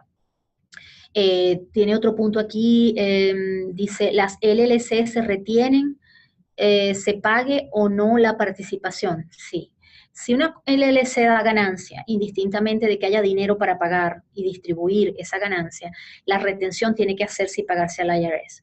Ese es uno de los problemas, que muchas veces si ustedes tienen un negocio que está funcionando y tiene cuentas por cobrar y invierte en inventario y necesita el dinero para la operación, no necesariamente el dinero está en banco para que usted pueda pagar o distribuir esos dividendos porque lo está reinvirtiendo, esa ganancia. Entonces, uno de los efectos de las retenciones de este 39.6% que les mencionaba para los no residentes es que igual va a haber que sacarse del bolsillo de alguna manera y muchas veces los socios hasta tienen que poner tener dinero para poder pagar esa retención. Entonces, ese es un tema que es bien importante tomar en cuenta cuando uno está tomando una decisión de qué tipo de empresa crea, porque cuando se enfrentan al problema, que ya tienen que sacar el dinero, es que se dan cuenta de la consecuencia. Entonces, es bien importante que se asesoren para determinar cuál es el tipo de estrategia más adecuada y que les permita optimizar la operación que estén haciendo en los Estados Unidos. Sobre las sucesiones, ¿es sobre el valor de mercado o sobre el valor de compras o ventas? Cuando hablamos de sucesión, lo que paga impuesto es el activo como tal, no es una operación que se haga. Es decir, si yo tengo un inmueble que cuesta $1 millón, el valor del millón no tiene que ver con que yo lo venda, me lo quede, nada. En lo que una persona muere, ese activo tiene una responsabilidad fiscal sobre el valor de mercado que tenga, no sobre lo que vendí, la ganancia. Eso es otra cosa. Si luego ese inmueble se vende y genera una ganancia, hay impuestos sobre la renta. Eso es otro impuesto. Yo estoy hablando de impuestos sucesorales y el impuesto sucesoral es pecha el activo como tal, el valor del activo. Un poquito para echarles un cuento. Este tema sucesoral es un tema que viene desde los años de cuando vinieron los Pilgrims de Europa a colonizar y vinieron a Estados Unidos. Ellos venían huyendo de las monarquías. En las monarquías hay una acumulación muy grande de dinero. Entonces crearon este impuesto sucesoral para cortar la acumulación de dinero y que no se crearan monarquías en Estados Unidos. Así que históricamente la idea era que le quitaban la mitad de lo que tuviera para que el próximo heredero no acumulara un nivel de riqueza y que pudiera convertirse en un súper heredero y tener unas monarquías como lo que se vivió en Europa. Entonces, ese impuesto ha ido evolucionando, por supuesto las exenciones han ido aumentando. En el caso, como les decía, de un residente o americano, la exención son 5.400.000, o sea que muchos de nosotros no estamos, digamos, no vamos a estar afectados por esto. De hecho, si una persona está casada y es residente o americano y hace una adecuada estructura, puede sumar la exención de los esposos y esa exención puede llegar a más de $10 millones. Quiere decir que si uno no tiene activos por más de $10 millones no va a tener implicación. Pero eso estamos hablando de residentes. El tema aquí es que los no residentes, solo la exención son $60.000 y el efecto sí nos afecta a una mayor cantidad de personas en un momento dado. Y por eso es que es importante tomarlo en cuenta. A ver.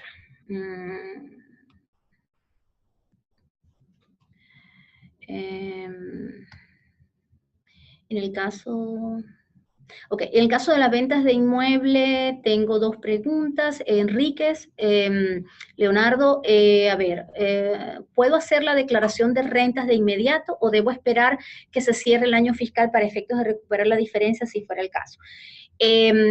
Uno no puede hacer la declaración hasta que no hay el cierre fiscal porque no están las formas, los formularios y no va a poder hacerlo. Tiene que esperar que cierre el año. Sin embargo, en algunos casos uno puede solicitar, bajo ciertas excepciones y ciertas explicaciones, una devolución temprana si se dan ciertas condiciones. Es importante pues analizar el caso y ver si es factible poder tener, antes de presentar la declaración, una devolución. Si se compra inmediatamente otro inmueble, se puede rescatar la retención. No, existe una herramienta y creo que con esto también voy a responder luego a Marianela, que tiene una pregunta sobre el 1031 Exchange. Hay una provisión de impuesto que es el 1031 Exchange que permite que si una persona bajo ciertas circunstancias hace una nueva inversión en inmueble, pueda diferir el pago de impuestos, pero se tienen que dar una serie de condiciones. Para que un 1031 se pueda dar, uno no puede recibir el dinero, es decir, si la transacción se ejecutó, después que recibí el dinero ya lo contaminé y tengo que pagar impuestos sobre él. Para que yo pueda hacer uso de este diferimiento de pago de impuestos y usar esta fórmula que es el 1031, tengo que utilizar un ente separado de mí, que son entidades que se encargan, que son intercambiadores, que tienen que recibir el dinero como en un escrow account y mantenerlo allí hasta que se compre la próxima propiedad, y además tengo que cumplir con una serie de requerimientos de tiempos para que sea factible que pueda hacer ese intercambio. No puedo, tengo que comprar el nuevo inmueble en 180 días máximo, en fin, tengo que cumplir con una serie, eso es tema de un solo webinar, explicar lo que es el 1031 y lo que implica, pero sí, es una herramienta que existe, que es válida, que no importa si eres residente o no residente, lo puedes utilizar siempre y cuando se cumplan con las necesidades que implica el cumplir con eso. Y lo más importante es que no sirve el hecho de que simplemente yo diga que voy a comprar otro inmueble o que compre otro inmueble. Si yo toco el dinero, o sea, si se realizó el cierre y el dinero lo depositaron en mi cuenta, se acabó. Con suficiente anticipación tiene que haberse hecho un montón de operaciones antes, tuvo que haberse contratado los servicios de este intercambiador, la transacción tiene que estar condicionada a que el dinero no se reparta y no se reciba.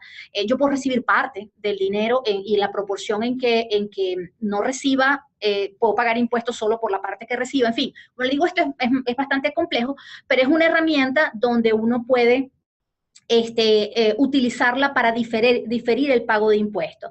En cuanto a la pregunta de Leonardo, el hecho de que yo compre inmediatamente un inmueble no va a permitir que yo rescate la retención, voy a tener que hacer la declaración y el mismo proceso.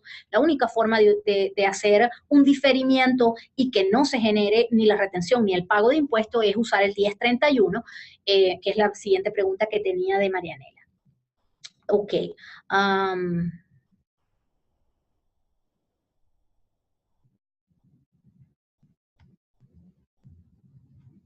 Ok, Orlando hace una pregunta. Nos gustaría que ampliaran el caso de la ganancia por compra y venta de acciones en Estados Unidos que son negociadas en bolsa o por agentes de mercado de capitales. Es cierto que por la complejidad de demostrar conexión, los agentes en USA no retienen a no residentes.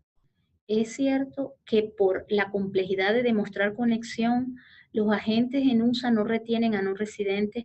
Ejemplo, un cliente que compra acciones de Apple usando una empresa offshore como comprador y usa un broker americano. Claro, todo depende de las circunstancias. Como les dije, el agente de retención es el responsable de determinar si tiene o no que hacer la retención. Hay ciertas ganancias de capital que no están pechadas, hay algunas, también hay dividendos, entonces todo depende del tipo de ingreso que se esté generando. Como les dije, cada uno debe analizar su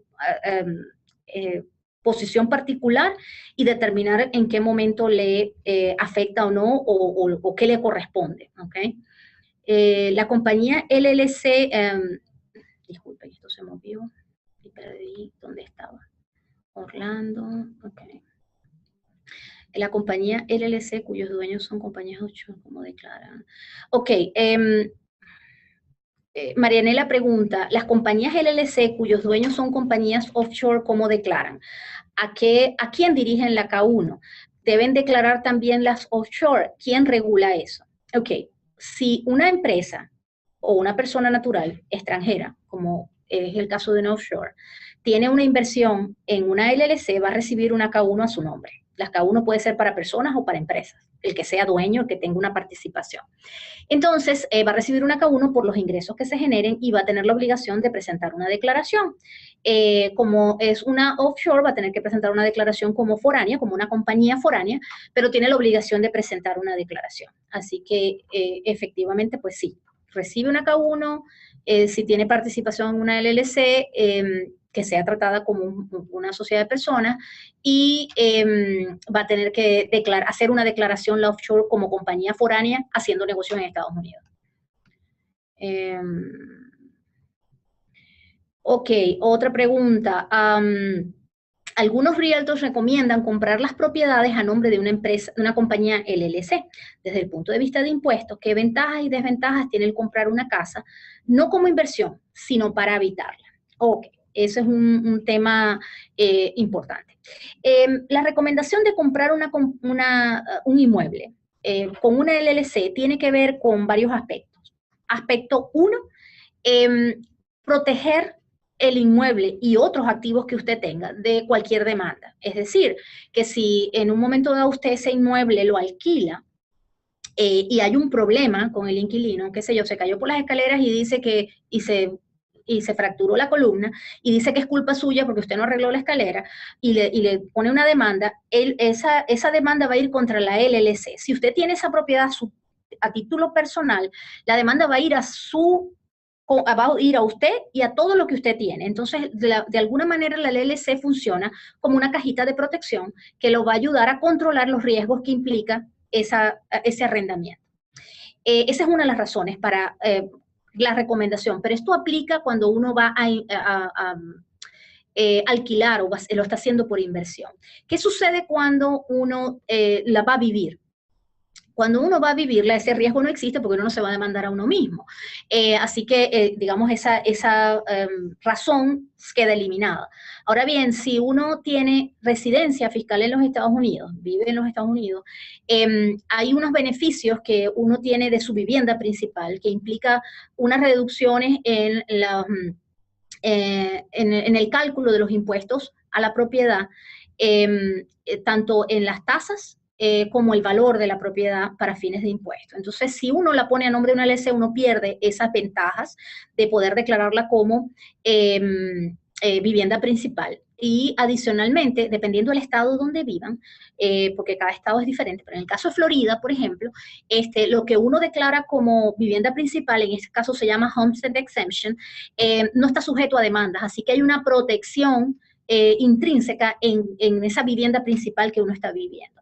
Hay otro tema adicional que solo puede ser aprovechado si la propiedad está a su nombre, y es que cuando uno vive una propiedad al menos 2 años, en los últimos 5 años antes de la venta, es decir, que tengo que haberla vivido 2 años y máximo puedo arrendarla 3 después y tengo que venderla antes del 5.º año, yo puedo tener una exención de los primeros $250,000 de ganancias que genere esa venta. Para que eso se dé, yo tengo que haberla vivido los 2 años y tiene que estar a mi nombre. Entonces, si yo la pongo a nombre de una LLC, yo no puedo usar esa exención. Es bien importante que si ustedes van a vivir una propiedad, preferiblemente no la pongan a nombre de una LLC para que puedan aprovechar esa exención que es bien importante. Porque si ustedes compran una casa por 200 y la venden por 400, los 200 que se ganan, ¿okay?, entre el costo y la venta, va a estar exento, 0 impuestos. Si la han vivido 2 años y la venden en los próximos 5. Si usted está casado y hace declaración en conjunto y la propiedad está a nombre de los dos, ustedes van a poder utilizar 250 cada uno, quiere decir que hasta $500,000 hay en exención en la ganancia. Entonces, cuando es su vivienda principal, preferiblemente no la ponga a nombre de una LLC porque no va a poder utilizar esas ventajas. Bueno, ya se nos está acabando el tiempo, déjenme ver.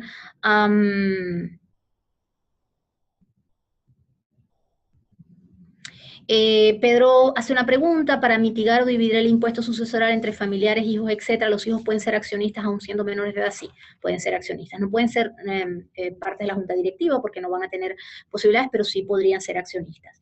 En el caso planteado por el señor Jaramillo, ¿qué ocurre en el último año de esa estadía en USA si también pasa menos de 183 días? Ok, eso es una interesante. Tanto en el primer año como en el último año en que uno está como residente fiscal en los Estados Unidos.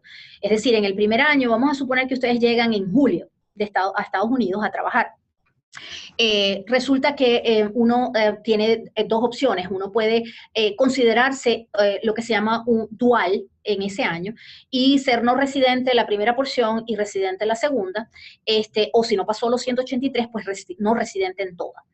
Eso igual sucede al final. Si yo estoy en los Estados Unidos en forma temporal y yo en el último año estuve 3 meses en el país, y yo si saco la cuenta de los últimos 3 años, me voy a considerar residente fiscal por presencia física, yo voy a tener que declarar por el periodo que estuve en Estados Unidos y tuve ingresos, y el otro periodo lo puedo hacer como no residente. Si no tengo ingresos, no tengo nada que declarar. Entonces puedo ser dual, tanto al principio como al final, de la residencia fiscal en Estados Unidos. Eso implica muchas veces, dependiendo del caso, hasta hacer 2 declaraciones, una como 1040NR como no residente y otra como residente. En esos casos les recomiendo que hagan consulta, porque es bastante especializado, es complejo, porque hay una serie de restricciones y regulaciones que tienen que tomar en cuenta cuando se están haciendo declaraciones duales. A ver, impuesto sucesoral. María, una de las estrategias simples que mencionaste es colocar el activo inmueble a nombre de una compañía offshore e incluir varios socios como esposa e hijo. Pregunto, ¿los hijos accionistas tienen que ser mayor de edad? No, no es necesario que sea mayor de edad, ya solo había respondido, viviendo fuera de Estados Unidos, las ventas de seguros de vida o salud generan pago de impuesto a la gente. Viviendo fuera de USA. Ok, ese es un punto que tiene que ver con el origen del ingreso. En el caso de eso, que son comisiones, básicamente, si usted está viviendo fuera de Estados Unidos, aunque el pago se lo realice una compañía americana, y aunque él reciba el dinero en una cuenta americana que usted, una cuenta en Estados Unidos que usted tiene, si usted es no residente, la fuente del dinero se considera generado donde usted está, que sería el país donde usted está generando ese servicio y por el cual se está ganando esa comisión. Así que en ese caso no genera impuesto en Estados Unidos y de hecho la compañía de seguro no le está haciendo ninguna retención porque usted es no residente y no tiene ninguna obligación fiscal en los Estados Unidos. Es diferente si usted se muda a los Estados Unidos porque ahí sí va a tener responsabilidad fiscal, no importando dónde se haya ganado el dinero y ya el origen de la fuente, aunque sea extranjera, igual va a estar pechada porque usted se convertiría en residente fiscal de los Estados Unidos. Pero mientras sea no residente, aunque el dinero lo reciba en una cuenta bancaria en Estados Unidos y aunque se lo pague una compañía americana, si usted está haciendo ese servicio y haciendo esas ventas en el extranjero, se consideran de origen extranjero y no va a tener consecuencia fiscal o responsabilidad fiscal en Estados Unidos. Bueno, yo creo que hemos respondido, si no todas, casi todas las preguntas, muy interesantes y siempre pues muy provechoso intercambiar las preguntas y experiencias de todos. Algunos pensamientos de cierre que quiero compartir ustedes, y es uno bien interesante. Si usted cree que la educación puede ser costosa, porque muchas veces la gente dice que no va a pagar por la asesoría, pruebe la ignorancia. Realmente la ignorancia puede costar mucho dinero, así que es importante que tomemos en cuenta que es importante entender, conocer y educarse. En Estados Unidos toda la información está en Internet, lo importante es saber buscarla e interpretarla,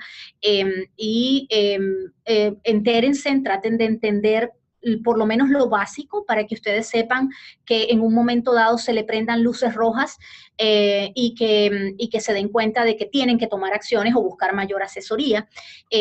Otro punto que se los he mencionado durante la presentación, planificar es vital para lograr el éxito de cualquier emprendimiento que tengan y poder tener un eficiente retorno de su inversión.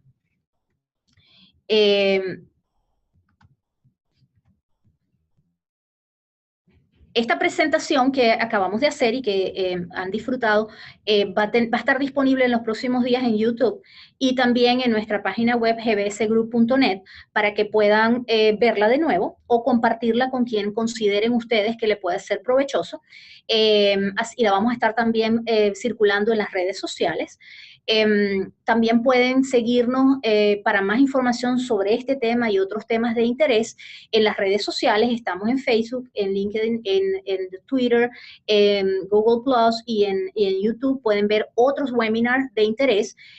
Así que pues constantemente estamos compartiendo. Para nosotros es un compromiso importante impulsar a la comunidad hispana que quiere hacer y desarrollar una vida en los Estados Unidos. Muchísimas gracias a todos por compartir hoy y tomarse el tiempo de escucharnos. Espero que les haya sido de mucho provecho y que puedan utilizar las herramientas y conocimientos que obtuvieron hoy para continuar su desarrollo o empezar su emprendimiento en los Estados Unidos. Y con muchísimo gusto, sería un placer y un honor pues atenderlos si tienen alguna necesidad en la que podamos serles útiles. Muchísimas gracias y esperamos verlos en nuestros próximos webinars. Cualquier pregunta que no haya sido respondida durante el webinar, la estaremos respondiendo por email aparte. Y bueno, muchas gracias.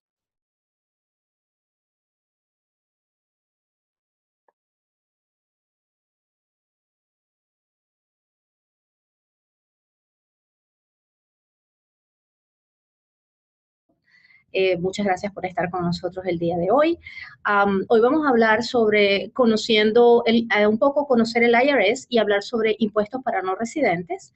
Y va a ser de gran utilidad pues para todos aquellos que vivan en los Estados Unidos y aún no son residentes o personas que quieren venir a los Estados Unidos para invertir en los Estados Unidos o crear un negocio o estén pensando en venir a vivir acá.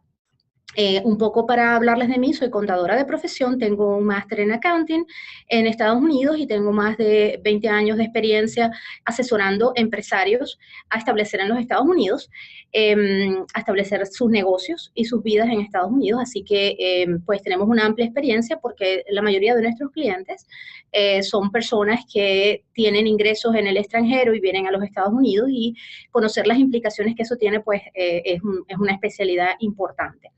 GBS Group es una empresa de consultoría que tiene oficinas en Florida y en Texas, con más de 30 profesionales en diferentes áreas, y tenemos una plataforma de servicios para ayudar a empresarios y profesionales a arrancar sus vidas acá, así que podemos ayudarles en diferentes aspectos presentes. Y vamos a hablar de las diferencias que hay entre ser residente y no ser residente fiscal de los Estados Unidos.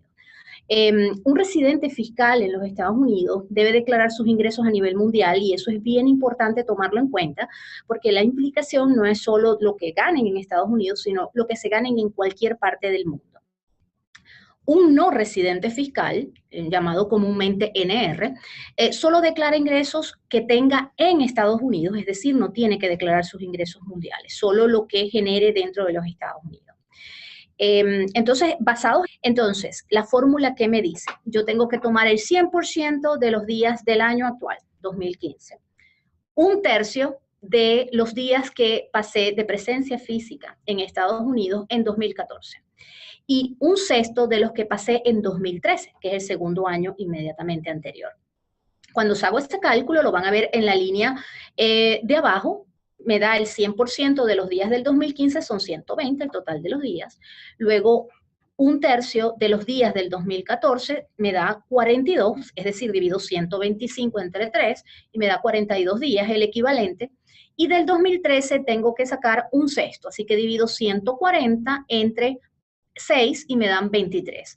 Luego tengo que sumar los 3 años, y si ese número me da mayor o igual a 183 días, entonces me pueden considerar residente fiscal por presencia física, y por tanto tendría la responsabilidad y la obligación de declarar ingresos a nivel mundial.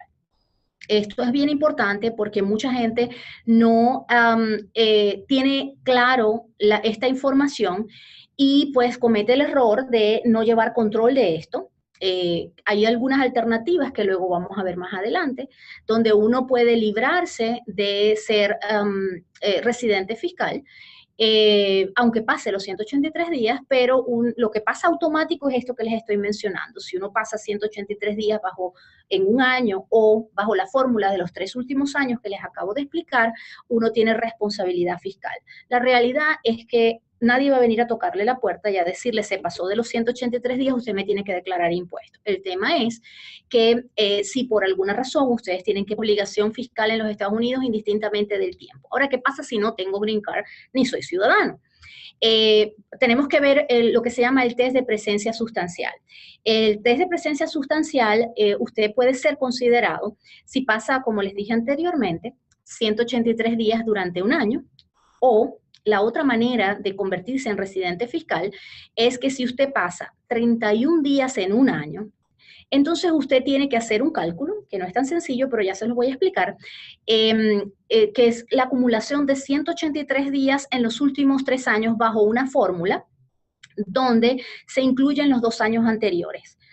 Vamos a incluir todos los días del año actual, un tercio de los días de presencia del primer año inmediatamente anterior, y un sexto de los días de presencia del segundo año inmediatamente anterior. Ya sé que no es muy fácil de entender, así que les voy a pasar ahora un ejemplo para que lo veamos gráficamente y podamos entender mejor cómo es el cálculo de la residencia fiscal. Si yo paso en un año enero, diciembre, un año fiscal, 31 días en los Estados Unidos, entonces hagamos el ejemplo de 2015. Si yo en el 2015 vine de vacaciones en algún momento o en varios momentos y pasé 31 días, entonces yo tengo que revisar para ver si soy o no residente fiscal mis últimos 3 años. Tengo que verificar estadía. Entonces, vamos a suponer que en el 2015 pasé 120. No llegué a 183, así que la primera regla de la que habíamos hablado de pasar 183 no me aplica, pero me puede aplicar esta segunda regla que estamos viendo ahora. 120 días en el 2015, en el 2014 pasé 125 días y en el 2013 pasé 140 días. En esa gran diferencia vamos a ver entonces el tratamiento como no residente. Un segundo, que no sé. Ok. Hablemos de lo que es la residencia fiscal y cómo se obtiene. Existe un mito de que la residencia fiscal la obtengo si pues tengo un estatus migratorio que me permite estar en Estados Unidos o si tengo un estatus migratorio como una green card. Resulta que la residencia fiscal no tiene que ver con el estatus migratorio. Yo puedo estar de turista en los Estados Unidos y puedo convertirme en residente fiscal solo por presencia física. Así que una persona puede convertirse en residente fiscal de los Estados Unidos por presencia física, indistintamente del estatus migratorio que la persona tenga.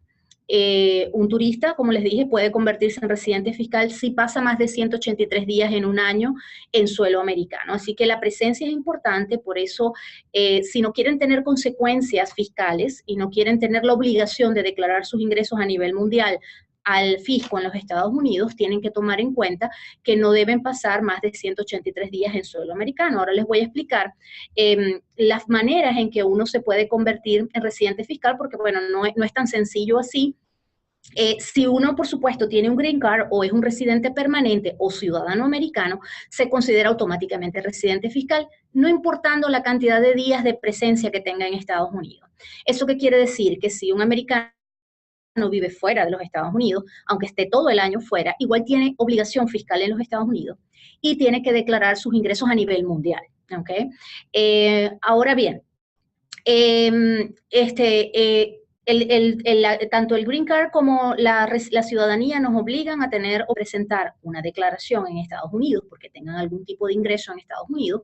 En esa declaración van a tener que decir los días de presencia y allí podría surgir la necesidad de que debieron haber declarado en años anteriores y no lo hicieron. Así que es importante tomarlo en cuenta porque puede tener consecuencias graves si no cumplen con los requisitos, ¿ok? Que pueden ser multas, pueden ser incluso tan grave como si hay un fraude envuelto que podría llegar hasta a una corte y hasta la cárcel. Así que hay que tener mucho cuidado con entender, porque el hecho de no conocer las regulaciones no implica que estén eximidos de la obligación de entender sus responsabilidades, así que legalmente siguen siendo responsables. ¿Okay? Continuemos con la explicación. Hay algunas excepciones a esto, por ejemplo, los días de presencia que uno esté en Estados Unidos con ciertos tipos de visa pueden no contarse para estos 183 o la regla de los 3 años. Por ejemplo, cuando una persona está con una visa F de estudiante o M, que también es para estudiar ciertos tipos de carrera, o J o Q, no se cuentan. Normalmente, por ejemplo, en el caso de la visa de estudiante, si uno viene a estudiar a los Estados Unidos, los primeros 5 años con visa de estudiante pueden ser excluidos y pueden no ser tomados como residentes fiscales. Así que es importante, pero para que esto sea válido, hay que completar anualmente una forma para solicitar esa exención que se llama la 8843. Entonces es bien importante que cualquier persona que esté en los Estados Unidos o que piense venir a estudiar y quiera tomar la ventaja de la exención de la